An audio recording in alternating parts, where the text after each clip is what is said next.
Olá a todos, bem-vindos ao Intensivo Delphi 2018. Vou falar aqui sobre a integração da sua aplicação Delphi com a API do iFood.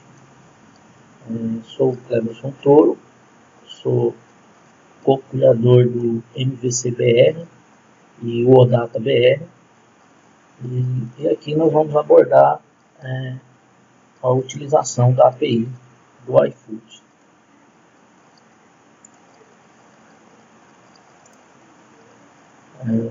Primeiramente, o que é a API? A API é um conjunto de rotinas para você fazer com que dois softwares troquem informação, né, sem a necessidade que ambos as equipes de softwares distintos se conheçam ou precise estabelecer como fazer essa comunicação. A sigla API se refere-se ao termo em inglês, que é Application Programming Interface. Traduzido para o português é interface de programação de aplicações ou aplicativos, né? Ou seja, aqui a nossa abordagem vai ser em cima de aplicativos que consumam a API na web. Então, no caso aqui, a nossa palestra vai ser focado na API do iFood.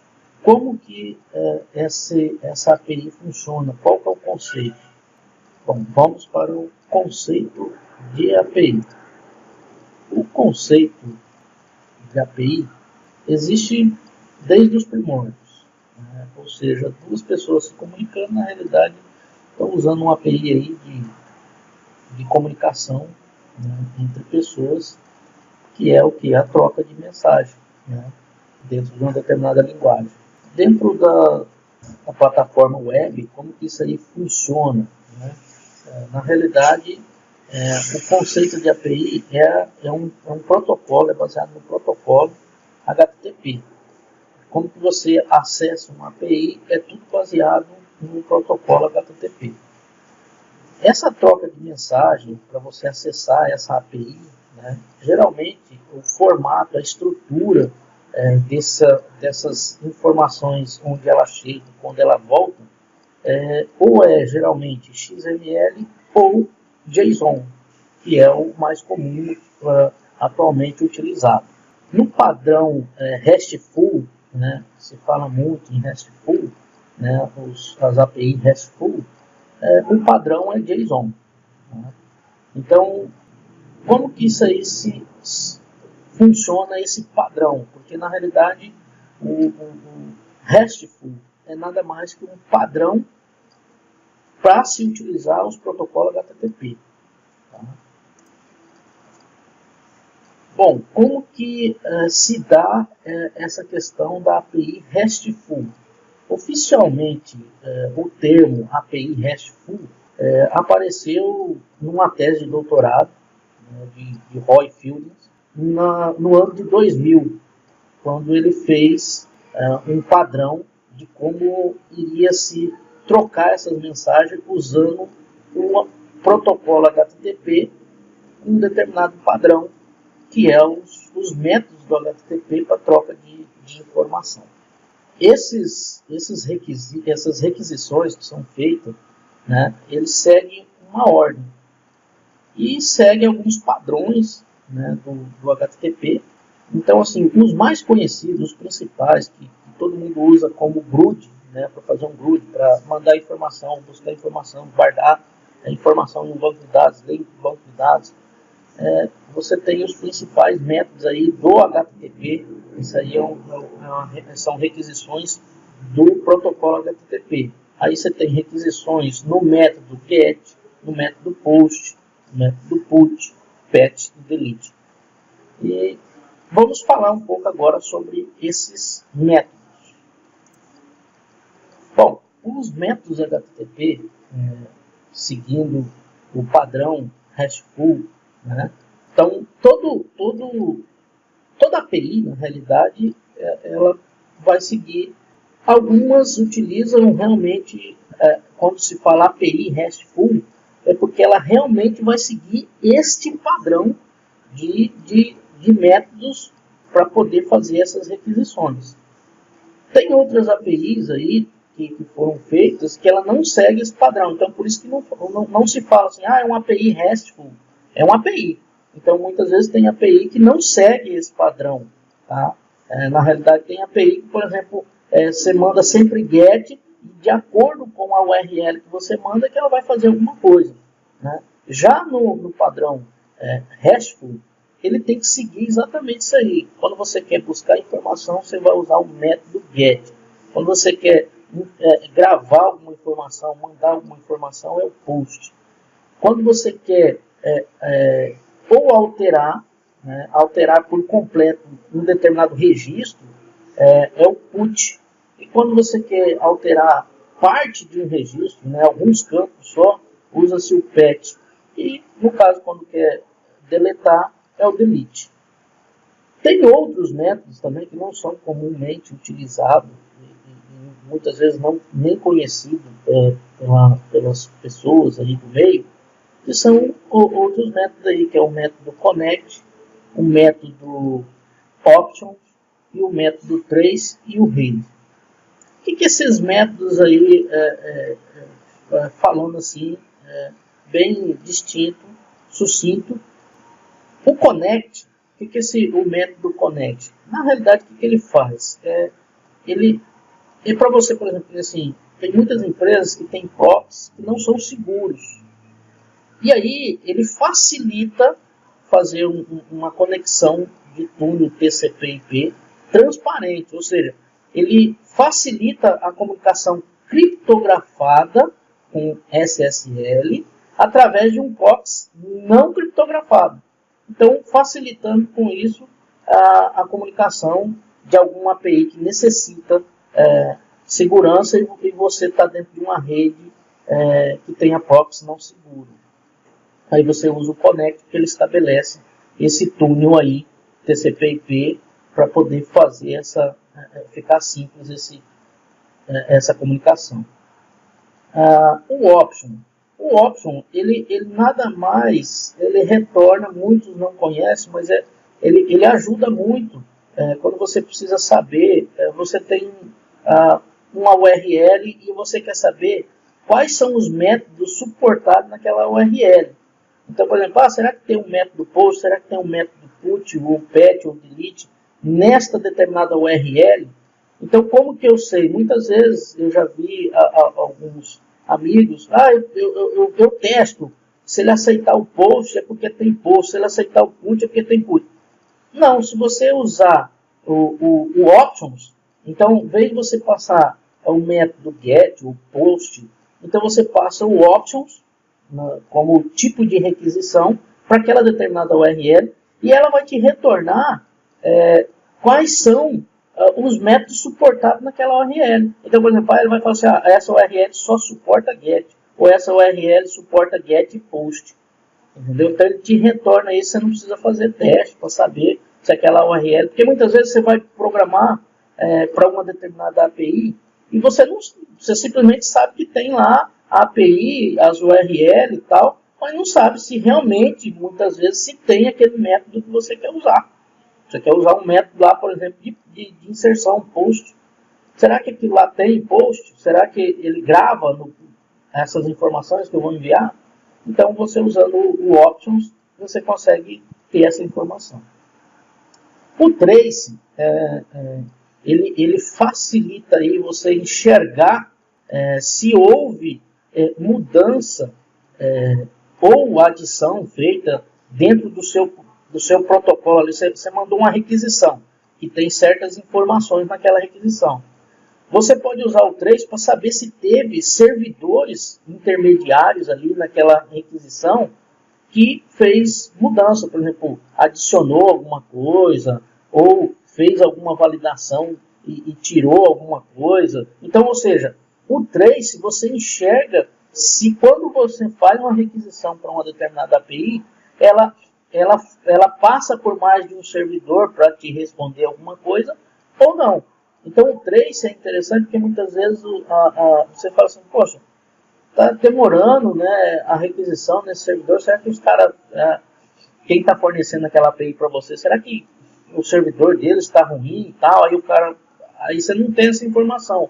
E aí você quer saber, pô, mas está demorando demais, será que o que está acontecendo nesse caminho aí para ele me retornar e tal? Você usa o trace e faz essa requisição, que ele vai te retornar se tem mais de um servidor nessa API que faz resposta junto com a sua requisição ou não. Né? Então o trace é para isso. Já o header, o nome já diz, que é o cabeçalho, o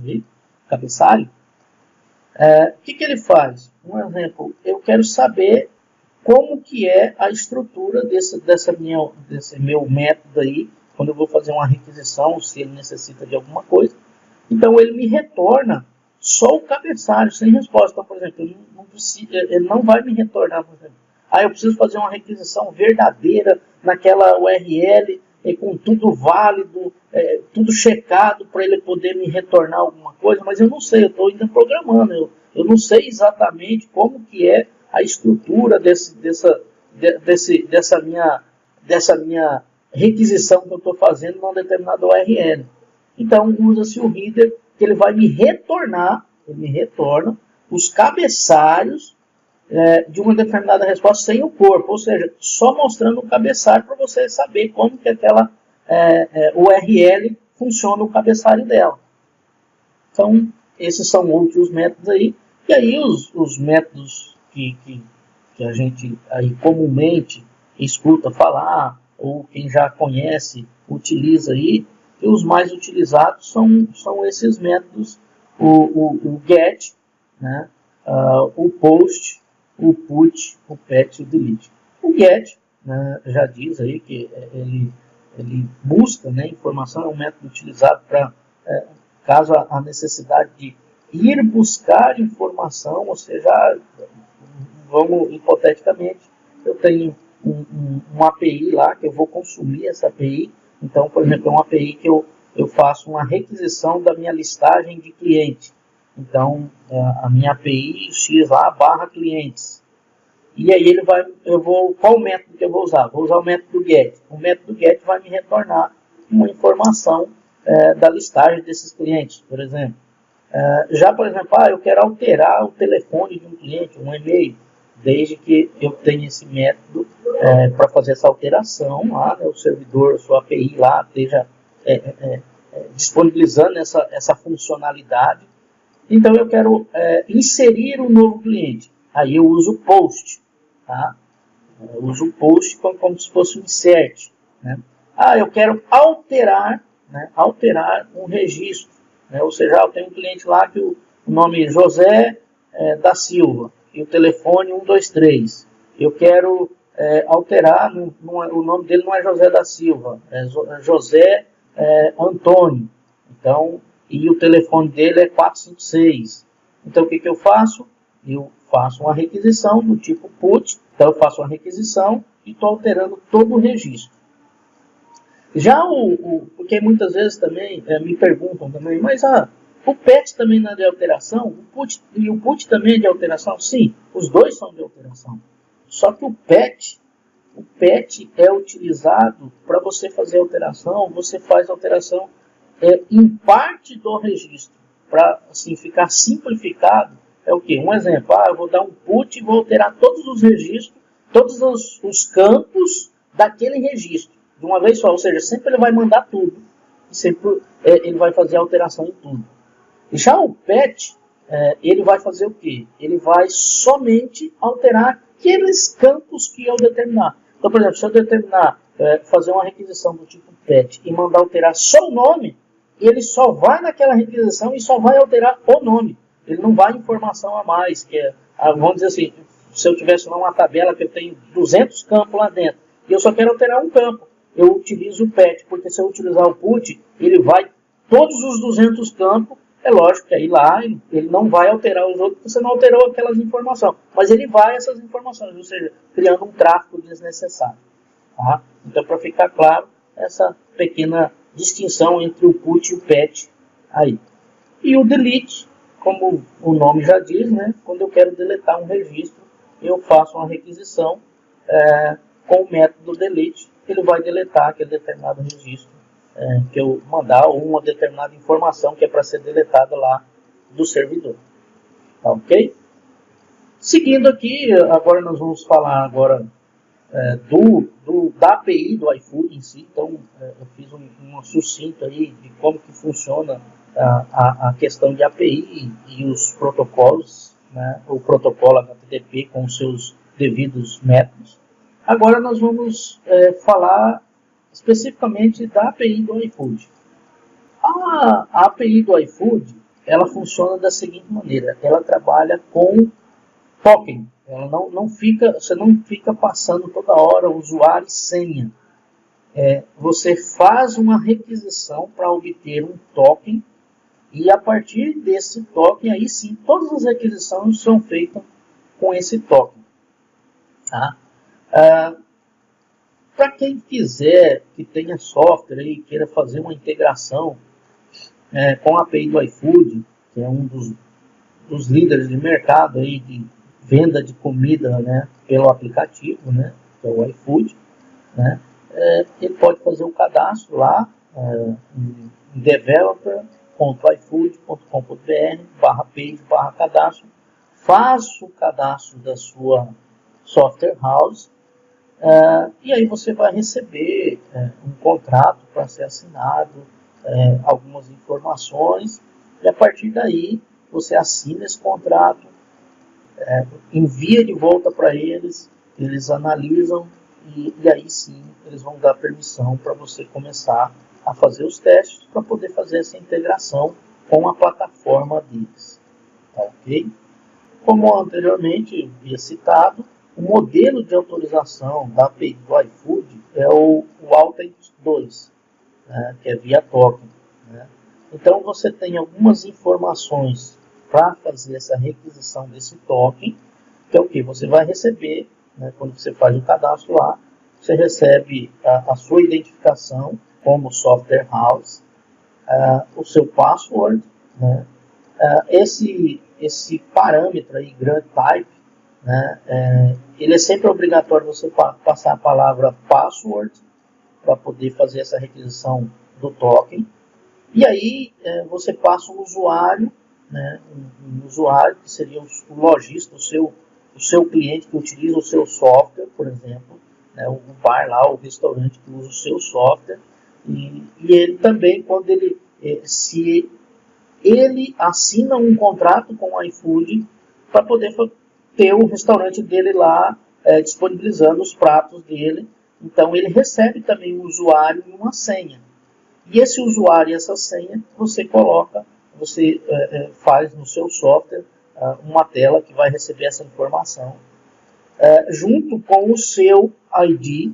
Né? Então o seu ID não vai mudar. Então vamos dizer que você tenha 10, 20, 30 restaurantes que utilizam o seu software. O seu ID é o mesmo para esses 30 restaurantes. O que muda é o usuário e a senha do restaurante. Tá?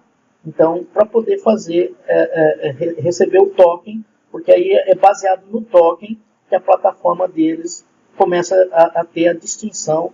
É o restaurante 1, é o restaurante 2, é o 3, é o 4 e assim sucessivamente. Né? Então, aqui tem um desenho básico, visual, para você entender como que vamos dizer assim, ao pegar esse token, né, para você pegar esse token, você precisa dessas informações. Quando você obtém o token, você consegue fazer o trabalho com a plataforma e aí você devolve para o seu aplicativo essa informação. Tá? Então, aqui é visualmente para você ver como que seria o fluxo, né, das permissões via token, como que funciona. Tá? Então, vamos falar agora sobre os métodos da API em si, do iFood mesmo. Né? Então, quais são esses métodos?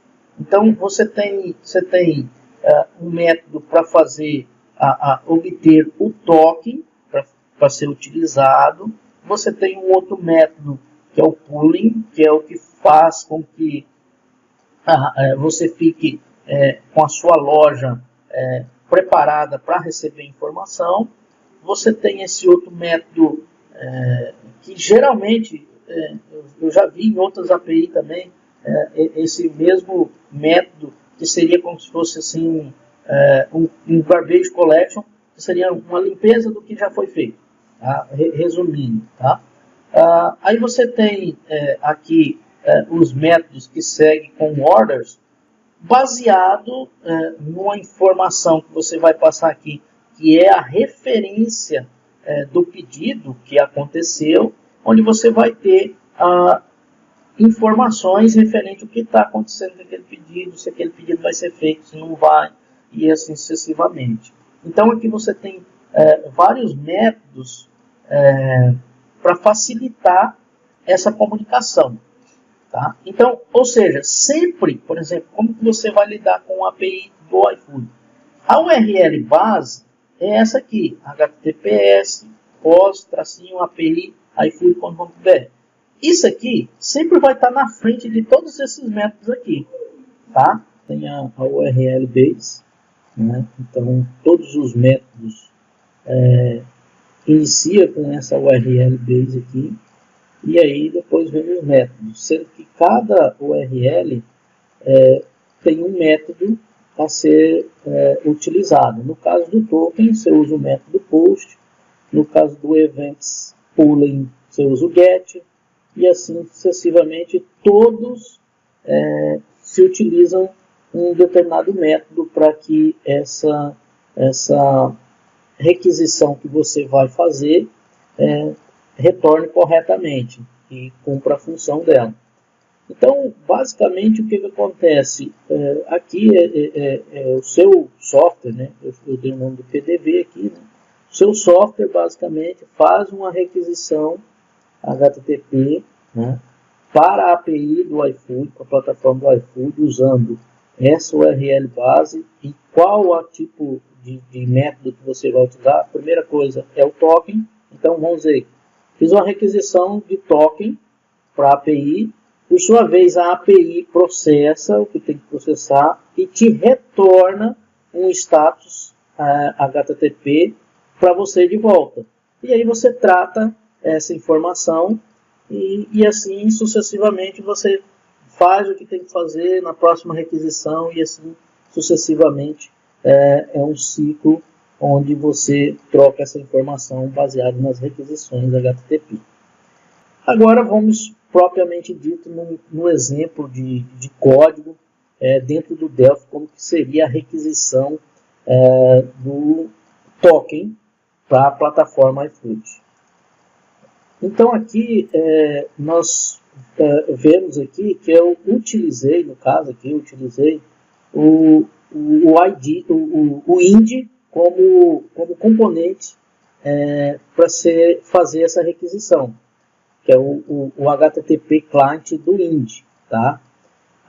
Você pode usar também o REST client também, normalmente, tá? Aqui eu usei porque até inclusive eu fiz alguns trabalhos para cliente que são software house também, e eles tinham produtos, né, até inclusive em Delphi 7 ainda.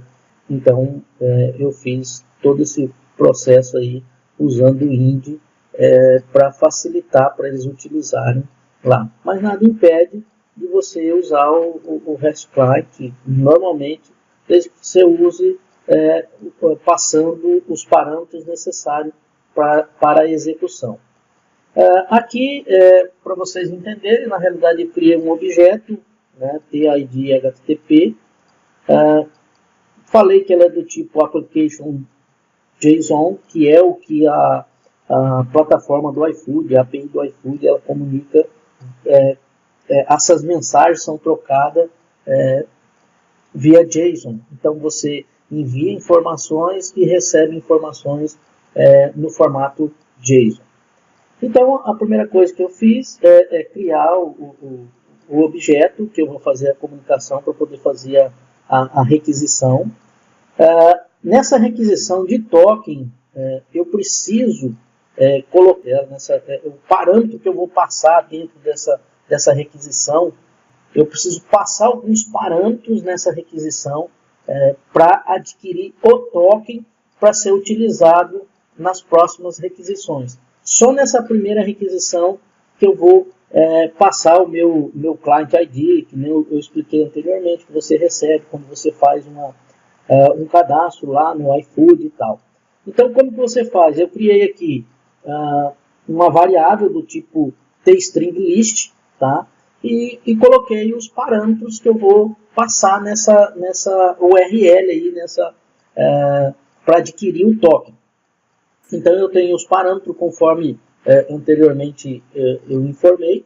Então eu tenho o meu Client ID, aí aqui no caso, tá vendo? Eu criei aqui, no caso eu coloquei um edit na tela lá para preencher com o seu ID. Um secret, o Client Secret, que é a sua senha que você recebe, que isso aqui, até inclusive no contrato, você tem que permanecer um sigilo absoluto dessas informações para evitar qualquer problema. E aí você passa o parâmetro grant type, como eu citei, sempre vai ter a palavra password nesse parâmetro, e aí aqui vem as informações no caso do lojista, tá? Então, aí você passa o username e o password dele. E aqui eu estou fazendo a requisição, propriamente dito, usando o componente que eu acabei de criar aqui, ó, HTTP Client, tá? E aí eu passo, tá vendo aqui? Eu estou usando o método post, tá? Post, passando então aqui eu passei a URL. Bom, após você fazer a requisição pela URL, o retorno que essa URL vai te retornar é um arquivo JSON, na verdade, bem no corpo da requisição, semelhante a esse exemplo aqui que eu estou mostrando, que aí ele vem o token, né, o access token, que é a propriedade, o tipo dele, qual o tempo dele, qual que é o escopo dele.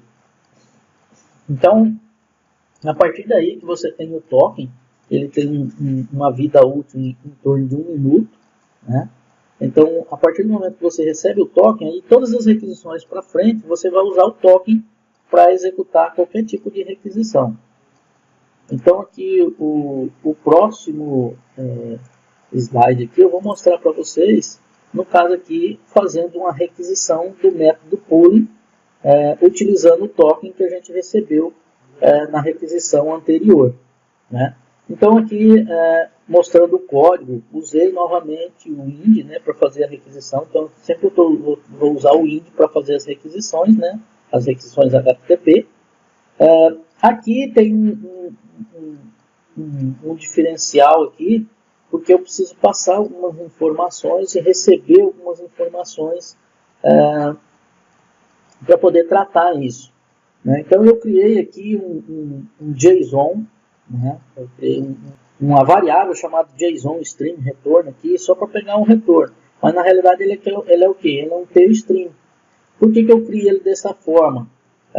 Até inclusive eu poderia criar direto, até eu deixei em cima aqui, eu poderia criar sem passar esse parâmetro aqui, ó, do encode, tá? Eu estou criando essa variável, né, tstream, com o encode UTF-8. Por que isso? Porque o que acontece? Muitas vezes você recebe um retorno e aí tem caractere especial, por exemplo, e aí com essa questão do caractere especial, muitas vezes aí fica distorcido e você não consegue entender ou interpretar. Se alguém já aconteceu isso, foi porque você criou uma variável para receber alguma coisa e talvez o que você recebeu ele não estava no formato UTF-8, né? E aí ele distorce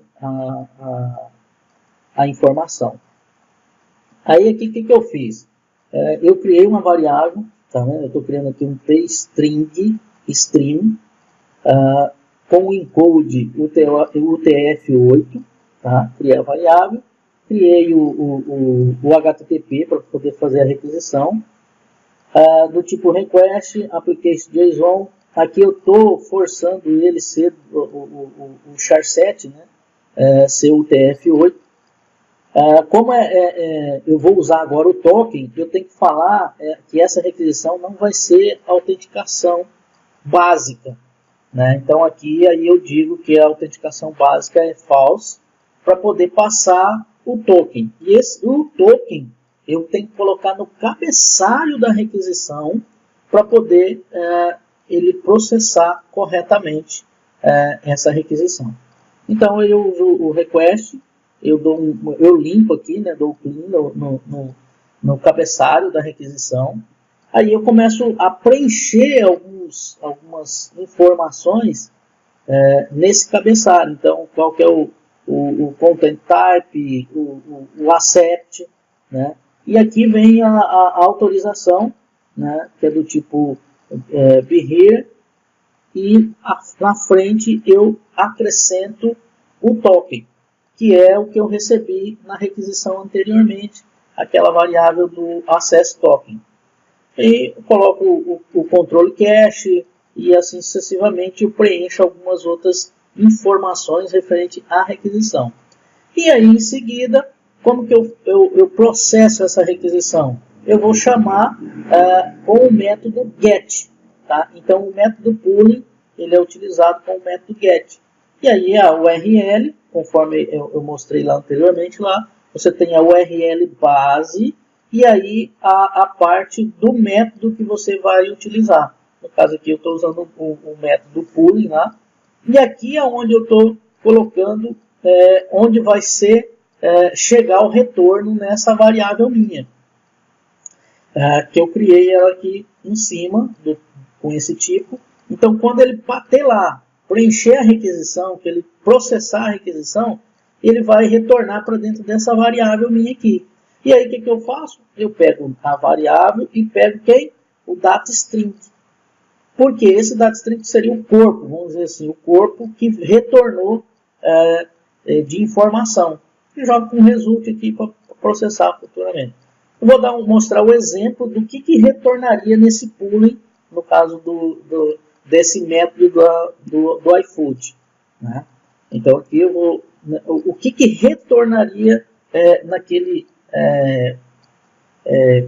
aquela variável, que o retorno que está dentro daquela variável, que eu converti para string, ele retorna basicamente isso aqui, que é um array, tá? É um array. Como que eu sei que é um array?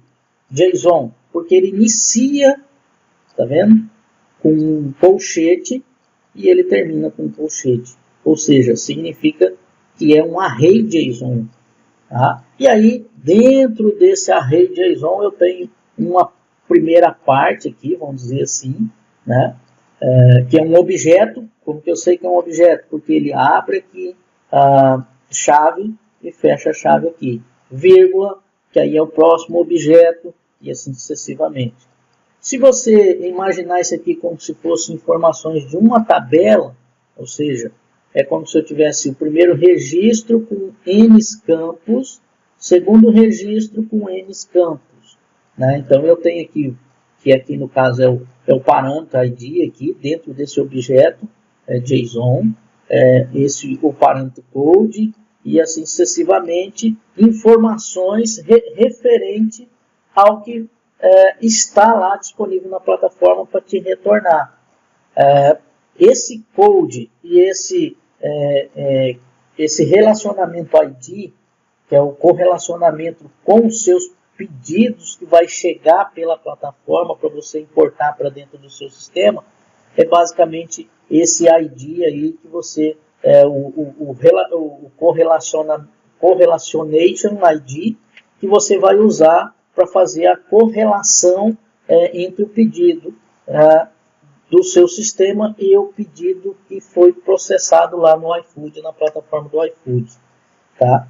E aí todo pedido inicia, tá vendo esse code? Esse code seria um status, vamos dizer assim. Ele começa com placed.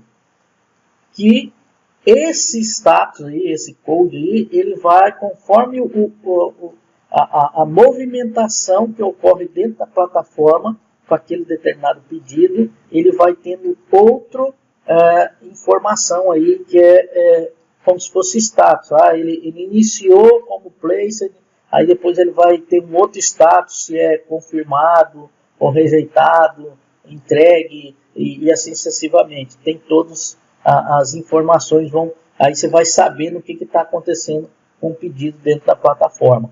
Tá?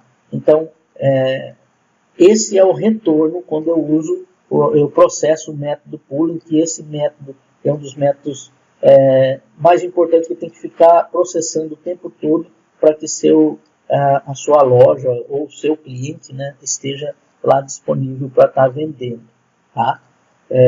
Então, esse é um exemplo do retorno. Agora, como que eu trataria isso aqui no Delphi?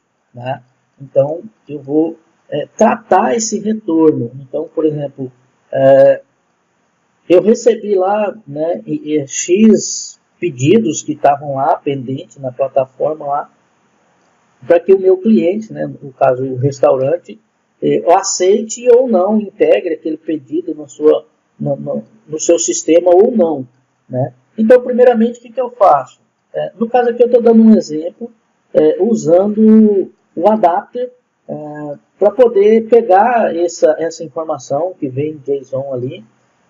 Então, eu uso o adapter, no caso, para ele facilmente, isso aqui é uma das formas, né? No curso, tem um curso que no final vou mostrar para vocês, que está disponível lá pelo TDEV Rocks, que aí eu explico todo o processo, né, e como que você vai fazer. Então aqui é uma explanação da facilidade de você integrar o seu sistema com a plataforma do iFood. Então, retornando aqui, como eu sei que é um array, né, então eu criei um objeto, né, um objeto tJSON array, tá? Então eu deixei aqui para mostrar, né? Então, ao criar esse objeto, o que eu faço? Eu faço um parse do result. Lembra que lá eu coloquei dentro do result? Poderia estar dentro de uma outra variável aqui, mas eu tenho a variável result lá que me retorna aquela estrutura lá que é um array de objetos, um array JSON. Então eu faço um parse, né, dessa informação que chega, né, para o array JSON. E a facilidade de usar o adapter é essa facilidade de você jogar para dentro de um main table, né?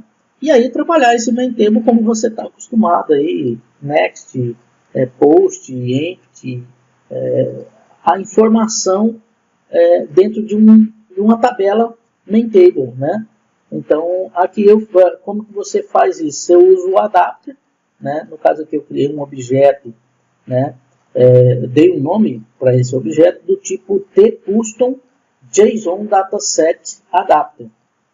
E aí você pega esse objeto, né? Aí você liga esse objeto pela propriedade dataset com um main table que você tem, né? Ou você pode criar um main table em tempo de execução também. E faz esse update dataset e aqui você passa o array JSON. Ele já faz esse trabalho de processar aquilo que eu falei para você, que cada objeto seria uma linha, né? Seria um registro, né? E as propriedades de cada objeto seriam, vamos dizer assim, os campos, né? Então, aqui ele faz esse trabalho de processar para dentro do fmain table aqui, para poder você lidar com ele, né? Conforme você está acostumado a utilizar. Mais para frente, lá no curso, eu mostro outras formas de você fazer isso também. Se você não quer usar o main table e quer lidar direto com o objeto, você tem como fazer também, facilmente dentro do Delphi. Tá? Aqui, o que eu fiz, como eu joguei para dentro desse dataset, eu estou simplesmente tendo certeza que ele está no início do dataset, né? Enquanto não for o final, né, desse dataset ali, que é o fmain table, que eu joguei o array para dentro dele, e aí eu estou percorrendo ele normalmente, como você fizesse um select lá da sua tabela, do seu banco de dados, e aí ia percorrer essa tabela para fazer algum processamento. Aqui no caso, o que eu estou fazendo? Eu estou só preenchendo um memo aqui com as informações que veio de lá, só para mostrar na tela, né? Então eu estou pegando lá, ó. Aí o que eu estou fazendo? Eu estou usando o field by name normal, ó. Pegando o ID, pegando aquele code, né? Que a informação de status que eu citei. Aqui é a relação de ID, onde todos os pedidos vão ter esse ID como relação, tá? Não é o ID principal, é esse aqui que vai ser, né? Então, basicamente assim, o que é importante nesse pooling é você ter a situação que está o pedido, que é por esse código, e a relação do ID que vai ser com esse pedido que ele vai se transformar em processado, não processado, excluído, cancelado, rejeitado e assim por diante. É esses dois propriedades aqui, ou campos, né, que você vai ter essa informação. Então eu fiz isso aqui. Aqui nada mais que eu estou fazendo é como se eu tivesse uma tabela no meu banco de dados. Aqui eu só estou dando um exemplo que eu poderia pegar e filtrar para ver se tem alguma informação daquele ID. Aí aqui eu já estou usando esse ID aqui porque eu quero, porque ele é único, tá? Esse aqui ele vai se repetir, tá? Esse relacionamento aqui ele vai se repetir em várias fases, ele vai continuar sendo ele, tá? Agora, esse ID aqui, ele não se repete. Ele, naquela situação ele é aquele, em outra situação ele já é outro. Tá? Então, aqui na realidade, eu estou vendo se tem nessa mesma situação que ele chegou. Tá? E filtro ele. Se ele não tiver na minha tabela, eu estou inserindo aquela situação de pooling, daquele ID ali, e inserindo e dando um post, simplesmente passo para o próximo, nada demais, tá? Então, essa é a finalidade do pooling, de você saber se tem algum pedido lá que você vai tratar com ele, entendeu? Então, o pooling é um dos mais importantes que tem com a API do iFood, porque é ele que vai determinar quando alguém faz um pedido lá no celular. Primeiro ele cai aonde? Ele cai no pooling com aquele code dele ali, que seria o status, né, placed. Ou seja, alguém fez um pedido, né, para o seu cliente selecionou no celular e fez um pedido.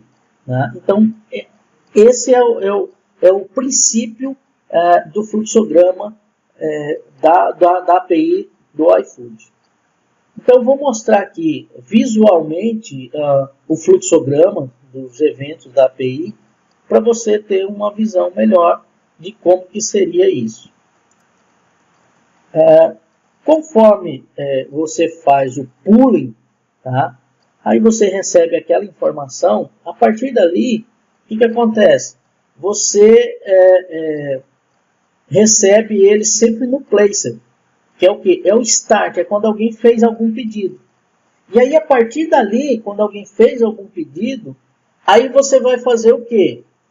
Essa referência, onde eu tenho aqui, por parâmetro, que eu vou passar nesta requisição aqui, para um determinado evento, né?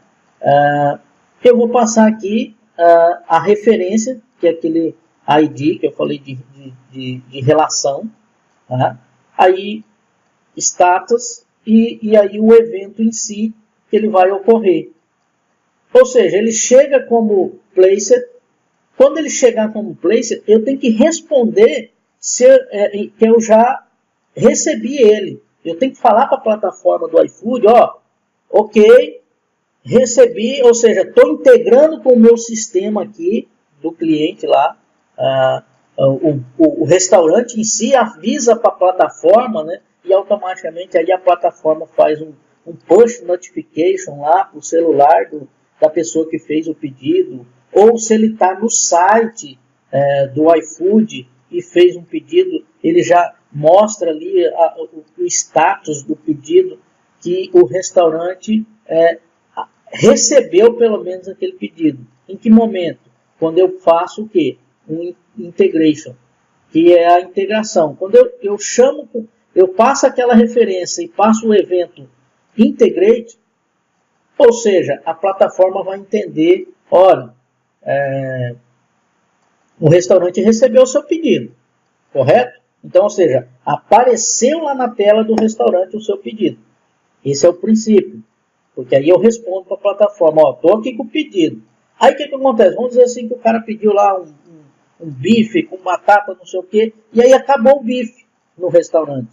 Então, o restaurante pode, em um certo momento, depois de ter integrado, ele pode rejeitar esse pedido e automaticamente a plataforma, se você não quiser que já rejeitar e dar como concluído, a própria plataforma é que vai dar como concluído e vai responder lá para a pessoa que fez o pedido, falando, ó, foi rejeitado pelo restaurante porque não tinha filé mais e pronto, certo? Ou né, depois de integrado, o restaurante confirma que vai fazer o pedido. Então, o confirmado aqui, o confirmed, é o que? Vou fazer o seu pedido. Tá? Então, ou seja, a partir daí a pessoa recebe, ó, o restaurante recebeu e está fazendo o seu pedido.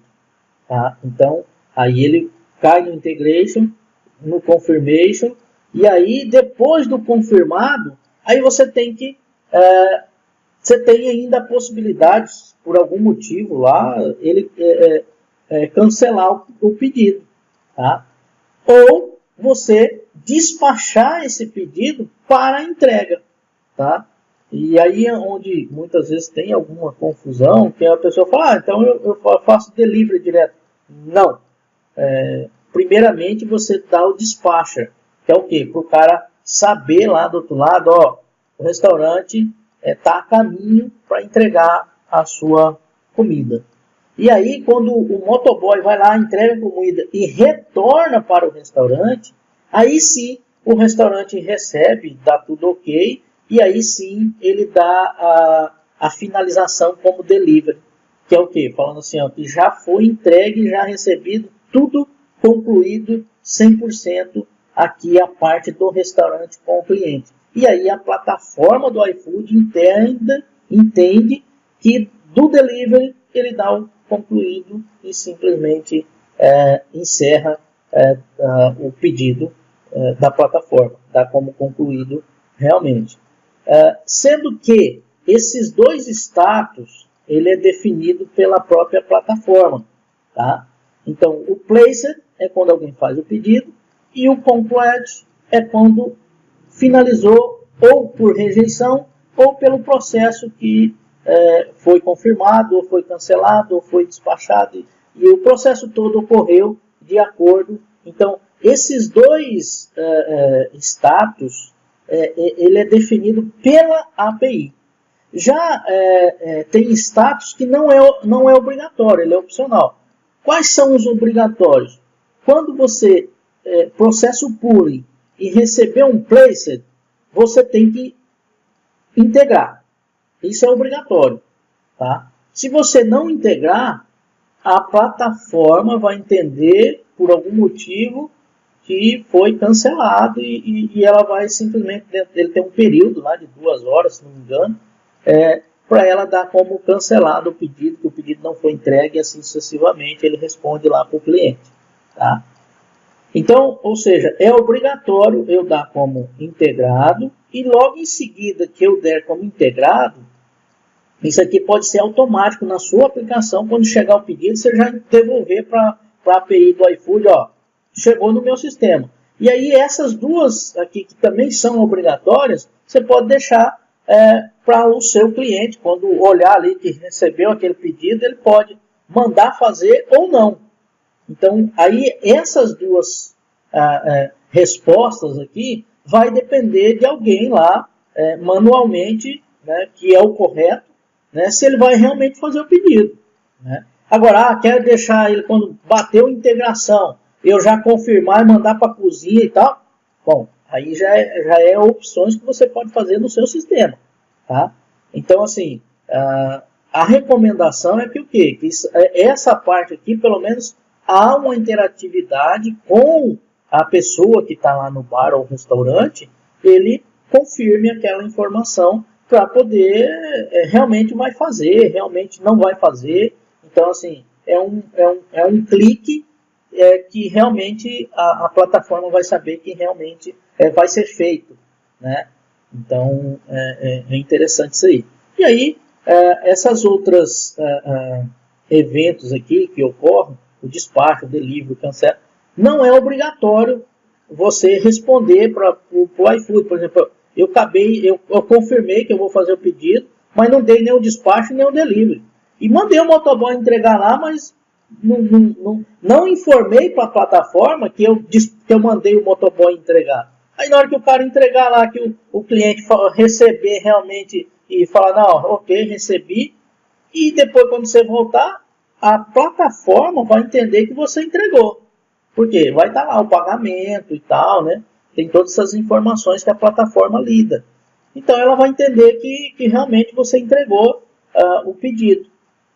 Mas eu recomendo que você siga o fluxo para justamente até inclusive a plataforma informar o cliente lá que já está em caminho a sua encomenda, ou que foi realmente recebido, para até inclusive ter uma interatividade legal para o próprio usuário que está pedindo a comida lá naquele estabelecimento, ele sentir que assim, lá eu peço lá, eu consigo acompanhar desde a hora que eu pedi até a hora que o motoboy saiu da porta lá para trazer aqui para mim, eu sei que o motoboy saiu.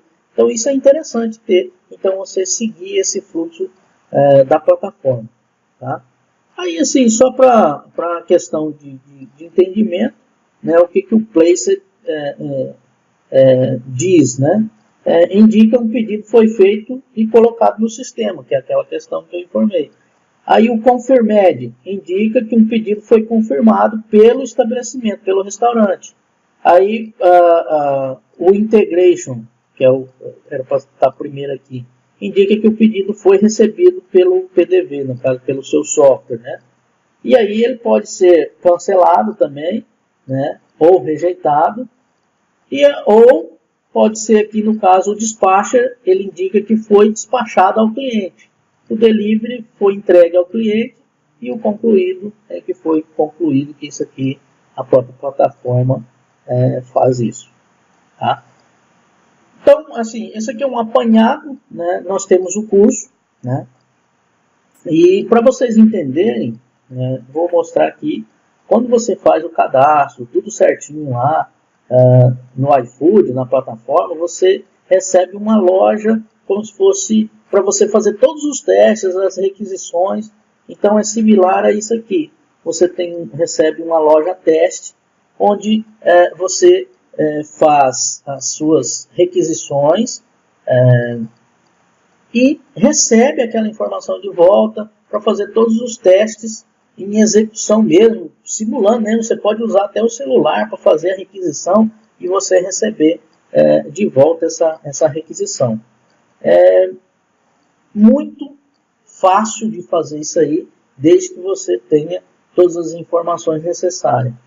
Para isso, eu criei um curso, né, para facilitar a vida de quem quer integrar a sua aplicação com o iFood. Então, eu vou agradecer aí a todos que estão assistindo aí, o meu muito obrigado, né? E para aquele que desejar fazer o curso, né, é só acessar lá cursos.tdevrocks.com.br, integração iFood. Tem um cupom para quem está assistindo, ou quem assistir o Intensive Delphi 2018, tem um cupom de desconto que é Intensive 30. Pode acessar direto, né, para adquirir o curso nessa URL bit.ly Intensive iFood 30 e adquirir o curso que vai estar bem detalhado, bem legal para você integrar rapidamente a sua aplicação de bares e restaurantes com a plataforma do iFood usando a API deles. Muito obrigado. Quem quiser manter contato, tá aí o meu e-mail, meu Facebook, meu Twitter e meu Instagram. Agradeço a todos e quem realmente quiser fazer o curso, facilmente adquira o curso aí. E muito obrigado e até logo e até a próxima. Obrigado.